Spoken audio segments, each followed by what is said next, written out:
Mesdames et Messieurs les journalistes, camarades membres du SICTRAS, chers agents en service au ministère du Travail, de l'Emploi et des Relations avec les institutions, bonjour. Par ma voix, le Bureau exécutif national du SICTRAS vous remercie d'avoir répondu à cette invitation. Aujourd'hui, 10 décembre 2024, le Bureau exécutif du syndicat des inspecteurs et contrôleurs du travail et de la sécurité sociale a convoqué cette conférence de presse pour s'entretenir avec l'opinion nationale sur un ensemble de points qui intéressent le monde du travail. Notre pays étant entré dans une phase de mutation profonde, il est important qu'à notre niveau, nous puissions apporter notre contribution qui, sans nul doute, servira fortement aux nouvelles autorités. Comme vous avez pu le constater, dans notre communiqué du 4 décembre 2024, le BEN avait pris acte de la nomination de M. Abbas Fall à la tête du ministère du Travail, de l'Emploi et des Relations avec les institutions. Nous reviendrons dans cet élément dans nos prochains développements. Avant cela, vous allez me permettre d'abord de parler de l'administration du travail. En effet, il est toujours important de faire un rappel à l'endroit de nos compatriotes pour qui l'essentiel de nos actions sont menées pour la satisfaction de leurs intérêts. L'administration du travail tire sa source de la Convention 150 de l'Organisation internationale du travail et désigne l'ensemble des activités de l'administration publique dans le domaine de la politique nationale intéressant le travail. Cette administration, dans son fonctionnement et au-delà de ses instances de décision, exerce l'essentiel de ses attributions à travers son bras opérationnel qu'est l'inspection du travail. À travers ce service, l'administration du travail mène au quotidien des actions entrant en droite ligne avec ses missions phares que sont le contrôle, le conseil et la conciliation. Vecteur de stabilité sociale dans l'entreprise et donc gage d'un environnement des affaires sain et une économie compétitive. Cette administration au Sénégal est composée d'hommes et de femmes vaillants qui ont un sens élevé du sacrifice allant du personnel technique au personnel d'appui. S'agissant particulièrement du personnel technique, ce sont les inspecteurs et les contrôleurs du travail qui sont des cadres supérieurs et des cadres moyens, tous formés à l'École nationale d'administration. Parlant même de cette école, ô combien prestigieuse, il est inutile de vous rappeler qu'elle a eu à compter parmi ses effectifs le président de la République, M. Bassirou Diomaye Diakhar Faye, le Premier ministre, M. Ousmane Sonko, et d'autres valeureuses autorités qui ont aujourd'hui la lourde charge d'assumer des responsabilités importantes au sein de l'exécutif. Cependant, malgré l'importance de ce statut et toute la responsabilité s'y rattachant, force est de constater que l'administration du travail a toujours été reléguée au dernier plan par les différents régimes qui ont eu à se succéder à la tête du pays, témoignant du peu d'intérêt qu'ils accordaient au sort des travailleurs sénégalais. Mesdames et messieurs, accorder peu d'importance à l'administration du travail, c'est accorder peu d'intérêt aux travailleurs sénégalais. Et on a l'habitude de dire que le développement d'un pays se mesure au niveau de travail de son peuple. On dira qu'un peuple s'est développé, on dira qu'un pays s'est développé parce que son peuple a bien travaillé et que l'administration qui a en charge les conditions relatives au travail a exercé pleinement ses pouvoirs. Rappelez également que à ce département est rattaché l'emploi. Dans un pays où le dernier recensement général de la population fait état de plus de 75% de la population qui ont moins de 35 ans et où le taux de chômage dépasse les 20%. En outre, dans le nouveau référentiel de politique publique, l'agenda national de transformation Sénégal 2050 décliné par les nouvelles autorités, la promotion de l'emploi ainsi que la sécurité de l'emploi ont été érigés en des principes forts, ce qui est une promesse d'un développement soutenu et d'une économie compétitive tendant à renforcer le bien-être de tous les Sénégalais. Aujourd'hui, Malheureusement, l'administration qui a pour rôle de veiller à la réussite de cet aspect du projet est pratiquement affaiblie par les politiques. Et pour preuve, au niveau du recrutement, elle est toujours la dernière en termes d'effectifs parmi les corps de l'École nationale d'administration. Il lui est toujours décerné un quota extrêmement faible comparé à celui des autres sections de l'École nationale d'administration. Et j'en veux pour illustration, l'administration du travail compte seulement 15 postes à pourvoir pour la session 2024 du concours de l'ENA, au moment où d'autres sections d'égale importance en disposent 23. À ce jour, et c'est regrettable de le dire, à l'opinion nationale, il n'y a que 111 inspecteurs et contrôleurs du travail sur l'ensemble du territoire national. Seulement 111 inspecteurs et contrôleurs du travail sur l'ensemble du territoire national et au niveau des différentes inspections que compte le Sénégal. Notez aussi qu'au Sénégal, on demande à ces 111 inspecteurs et contrôleurs du travail de pouvoir se déployer dans 407 898 entreprises en activité, ce qui fait état d'un ratio d'un inspecteur pour 3 674 entreprises à contrôler. La tâche est vraiment ardue. À noter d'ailleurs que ce chiffre ne sort pas du néant. Il est tiré du dernier recensement de l'Agence nationale de la statistique et la démographie depuis 2016. Et on peut affirmer sans risque de nous tromper que ce chiffre est revu à la hausse parce que de 2016 à maintenant, de nouvelles créations d'entreprises ont pu être notées. À noter que parmi les corps de l'ENA, le nôtre est celui qui a eu à enregistrer le plus de départs. Je vous ai dit tout à l'heure qu'il n'y a que 111 inspecteurs et contrôleurs du travail sur l'ensemble du territoire national.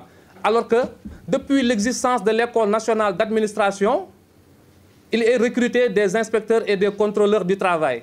Donc, vous pouvez vous poser la question de savoir où sont passés tous ces inspecteurs et contrôleurs qui sont recrutés à l'École nationale d'administration. Et la réponse, elle est simple. Parce que ces agents ont déserté l'administration du travail pour aller trouver de meilleures conditions au niveau du secteur privé ou dans d'autres administrations beaucoup plus attrayantes. Pourquoi?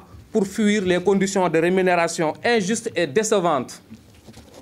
À ce niveau, nous comprenons parfaitement le sentiment d'injustice. Un sentiment d'injustice ressenti par une grande partie de la population sénégalaise. Nous les entendons et nous les comprenons. Oui, chers compatriotes, nous vous entendons et nous vous comprenons. Mais seulement nous vous disons qu'avant d'assumer ces fonctions d'inspecteurs et de contrôleurs du travail, nous sommes des Sénégalais comme vous. Nous avons des parents, nous avons des frères, nous avons des sœurs qui vivent ces mêmes injustices dans les entreprises. Injustice qui relève plus d'un manque de volonté politique que d'une passivité qui nous serait imputable. Nous sommes conscients de l'espoir que les travailleurs et les employeurs portent à cette administration.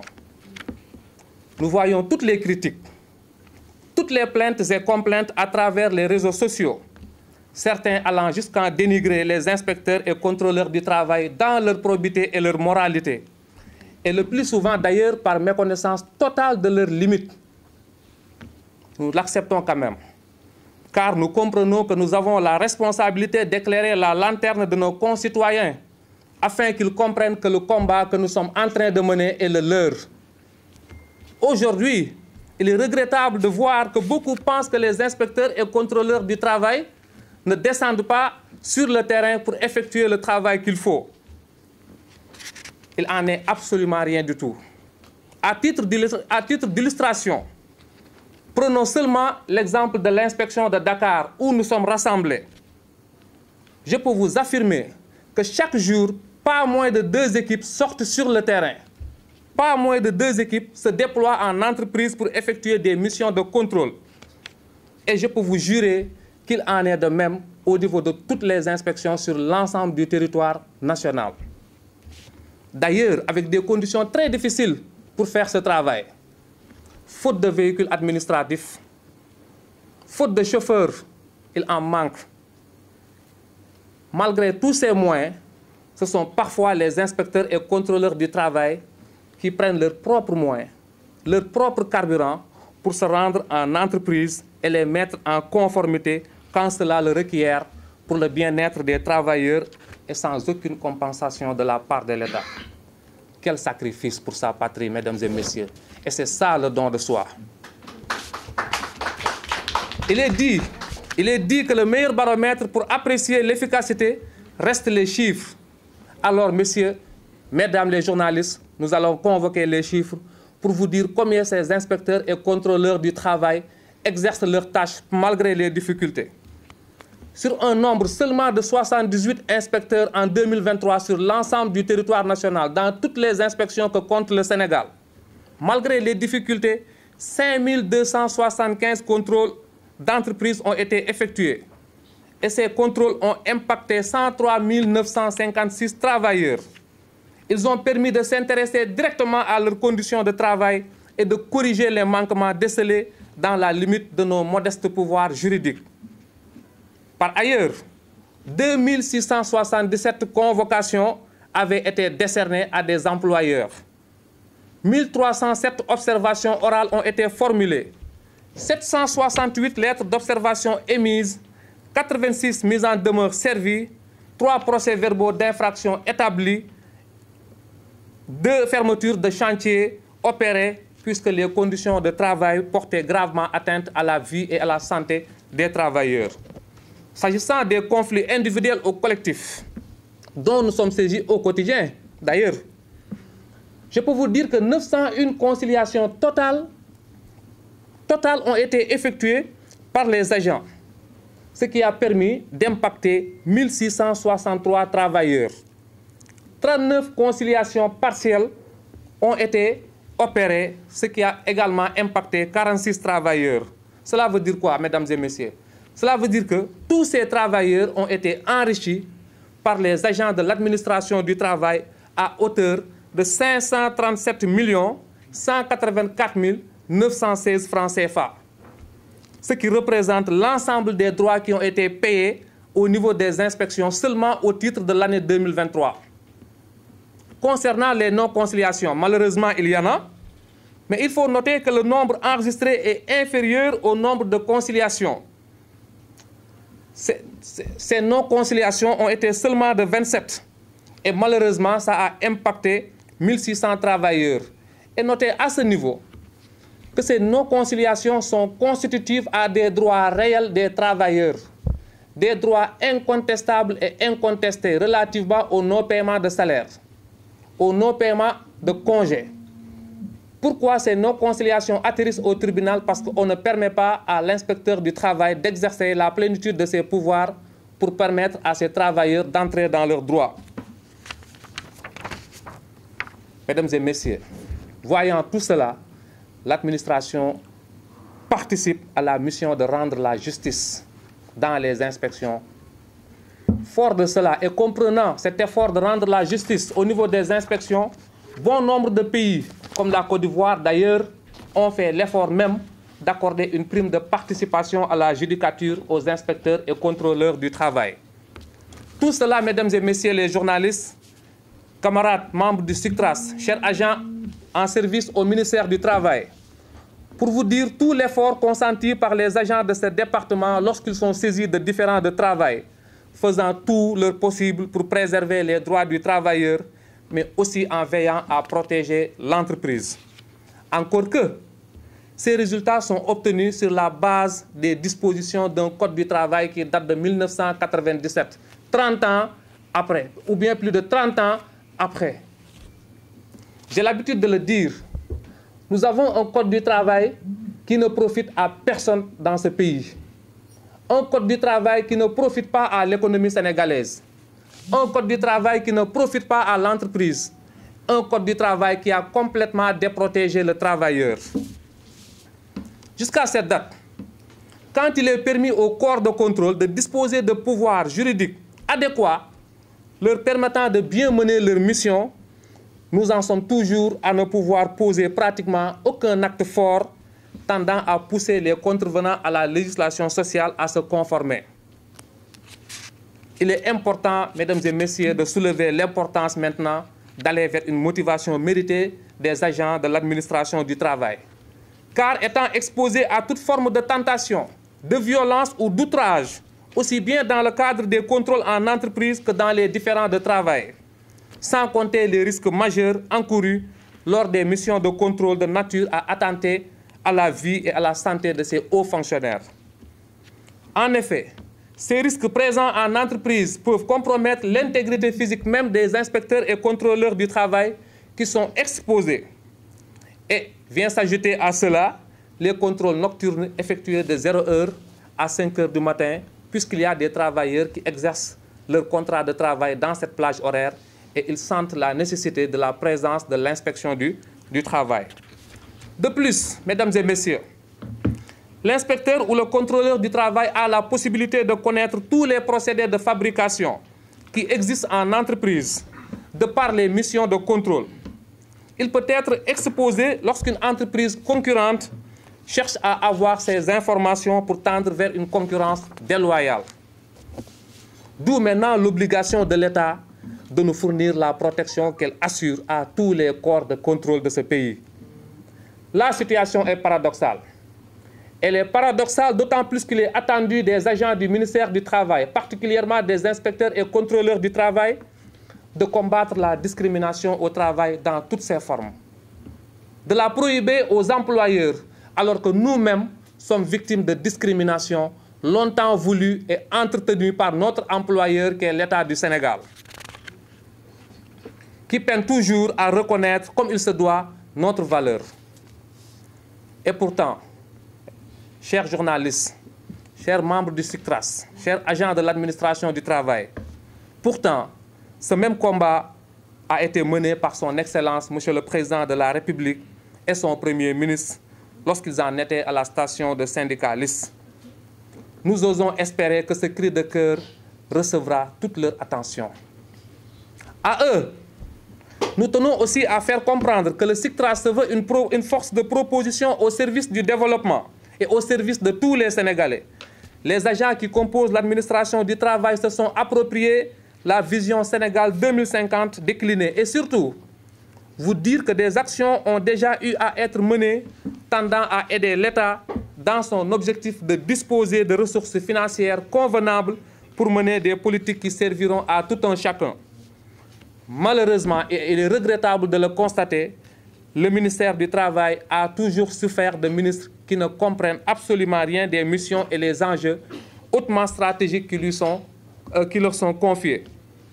À ce jour, nous pouvons affirmer, et sans risque de nous tromper, qu'aucun des ministres qui se sont succédés n'a été à la hauteur de nos attentes. Et cela avait conduit le SICTRAS à vouloir entamer une grève illimitée à laquelle nous avons sursis suite à la venue des nouvelles autorités. Le SICTRAS, fidèle à ses valeurs patriotiques, peut valablement demander à l'État du Sénégal de matérialiser les accords conclus en 2011 et 2014 qui ont porté sur des revendications salariales visant à mettre un terme à l'injustice longtemps infligée aux agents du ministère du Travail. Seulement comprenant le contexte particulier et décidé à accompagner l'État dans sa nouvelle vision de développement, le SICTRAS se veut original. En effet, nous demandons à son Excellence, Monsieur le Président de la République, de signer les décrets qui doivent permettre à l'administration du travail de se prendre en charge, qui permettront à l'administration du travail d'entamer enfin le processus de modernisation longtemps souhaité.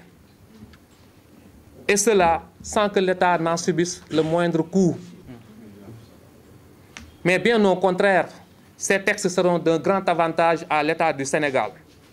Ces projets de décret qui avaient été initiés sous l'Ancien Régime ont souffert de leur lenteur inexplicable. Et cela a plongé tous les agents du ministère dans un courroux et une démotivation sans commune mesure. Ceci peut se justifier toujours par le fait que ce ministère a toujours comporté à sa tête, et jusqu'à présent, des collaborateurs au ministre qui occupent des postes clés et qui n'ont aucune technicité qui est propre qu'aux inspecteurs du travail. Il est temps maintenant que cela change. Il est temps que cela change et que des ruptures soient opérées. Ce ministère doit mettre les hommes qu'il faut à la place qu'il faut. Les inspecteurs du travail comprennent parfaitement tout ce qu'il y a comme chantier dans ce département, dans ce ministère, et sauront accompagner tout ministre pour la réalisation des résultats vus et sentis par tous. Ce ministère joue un rôle essentiel dans l'économie sénégalaise. Pour preuve, toujours au titre de l'année 2023, un montant de 6 milliards, je dis bien un montant de 6 milliards, 1 652 317 francs CFA a été enregistré dans le cadre des transactions qui sont opérées ici au quotidien, dans le cadre des ruptures à l'amiable des relations de travail. Mais malheureusement, ceci constitue une manne financière non encadrée. Par voie de conséquence, va échapper au trésor public. Pourquoi? Parce que l'administration du travail peine jusqu'ici à disposer des textes qui pourraient lui permettre d'assurer à l'État de disposer ce qui lui revient de droit. En sus de cela, au quotidien, une importante manne financière existe, de par les nombreuses transactions qui sont facilitées par les inspecteurs et les contrôleurs du travail. Et il est regrettable de le dire, toute cette manne financière échappe au trésor public et c'est l'économie qui en pâtit. L'administration du travail, de par ses actions et les documents qu'il produit, les rapports annuels sur les statistiques du travail, la déclaration annuelle sur la situation de la main-d'œuvre, le bilan social, entre autres documents, constitue un grenier d'informations pour les politiques publiques. En effet, à travers ces outils, les inspecteurs et contrôleurs du travail sont en mesure de faire des projections sur les besoins des entreprises, sur leurs difficultés, sur leur capacité à recruter, les secteurs à renforcer et ou à accompagner, de faire des orientations sur les besoins des entreprises en matière de formation professionnelle et ce faisant, veiller à ce que sur le long terme, la lancinante question du chômage des jeunes soit endiguée de par des politiques de l'emploi sérieuses assorties d'un suivi rigoureux. Tout cela pour vous dire que l'administration du travail peut être la matrice nourricière de l'économie sénégalaise. En outre, à chaque fois que le pouvoir d'achat des travailleurs est menacé par la flambée des prix, l'administration du travail est au-devant de la scène, en parvenant toujours à négocier avec les partenaires sociaux des revalorisations salariales permettant aux travailleurs et à leurs familles de vivre décemment avec un niveau supérieur au seuil de pauvreté, comme l'attestent les augmentations généralisées survenues en 2020 et en 2023. Par rapport à la sécurité de l'emploi et à la promotion de l'emploi, une fois renforcés juridiquement, les inspecteurs et contrôleurs du travail pourront veiller à une meilleure justice sociale, préoccupation forte de son Excellence, Monsieur le Président de la République, et principe fort du Jubal Jubanti. Mais aussi, il leur sera plus aisé de sauvegarder l'outil de travail qu'est l'entreprise. Il est également important, mesdames et messieurs, de souligner la place importante et le rôle que jouent les inspecteurs du travail dans la stabilité de l'entreprise et dans la stabilité du pays, dans le cadre du pacte national de stabilité sociale et d'émergence économique. À travers ce pacte liant les partenaires sociaux et qui date de 2014, nous contribuons fortement à l'instauration et à la consolidation d'un climat social apaisé, sans lequel l'économie en subirait un ralentissement sévère dû au coût des grèves impactant négativement la création de richesses et les performances fiscales. Dans ce sillage, l'intervention des inspecteurs et contrôleurs du travail offre un cadre propice à l'émergence économique dans le but de parvenir en harmonie des performances économiques et du progrès social, à l'instauration d'un climat de confiance réciproque entre les acteurs, à rendre plus compétitifs les différents secteurs de l'économie nationale et à l'amélioration de l'environnement des affaires dont la réglementation du marché est mesurée par le doing business, entre autres. D'ailleurs, à ce niveau, nous saluons l'intervention du Premier ministre en Conseil des ministres du 27 novembre 2024 qui demandait au ministre du Travail et à tous les ministres concernés de lui communiquer dans les plus brefs délais l'état de prise en charge des points de revendication dans les différents secteurs pour définir les contours d'un nouveau pacte de stabilité sociale après soumission au président de la République. Nous les y attendons et encourageons fortement.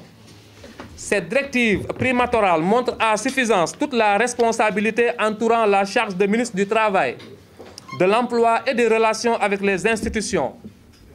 Mesdames et messieurs les journalistes, comme relevé en début de notre propos, nous avons, le 4 décembre 2024, sorti un communiqué pour prendre acte de la nomination de M. Abass Fall à la tête de ce ministère.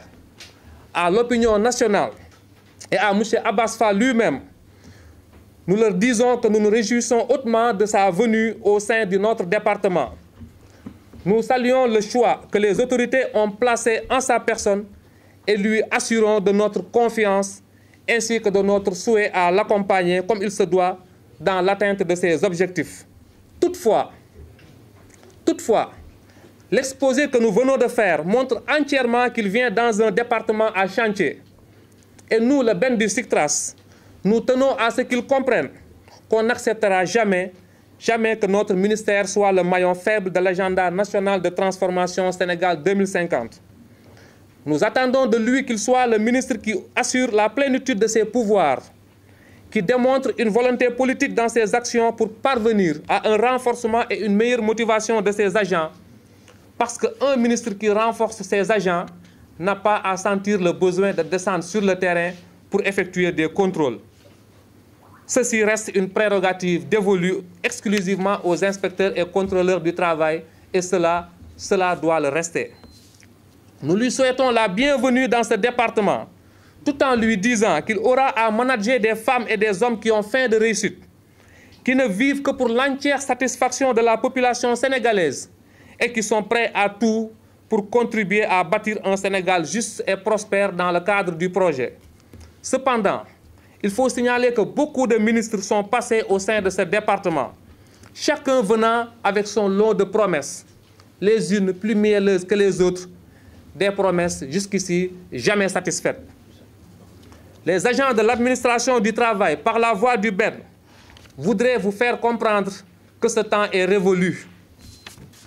Il ne sera plus accepté une léthargie et un manque de vision dans ce ministère. Ceci étant même un principe fort du projet, qui nous appelle tous au travail, comme ne manque pas de le rappeler le président de la République et son premier ministre à chaque fois que l'occasion leur est présentée. Vous aurez à redresser ce ministère et à le repositionner stratégiquement. Vous aurez à aider les inspecteurs et les contrôleurs du travail, de manière générale les agents du ministère du Travail, afin qu'ils assurent aux travailleurs une meilleure justice sociale et qu'ils préservent comme il se doit l'outil de travail pour garantir la marche vers une économie prospère. Vous aurez à veiller à ce que nos conditions de rémunération soient améliorées et nos conditions de travail renforcées, à la hauteur de notre mérite, de notre contribution au développement économique de ce pays et de notre parcours.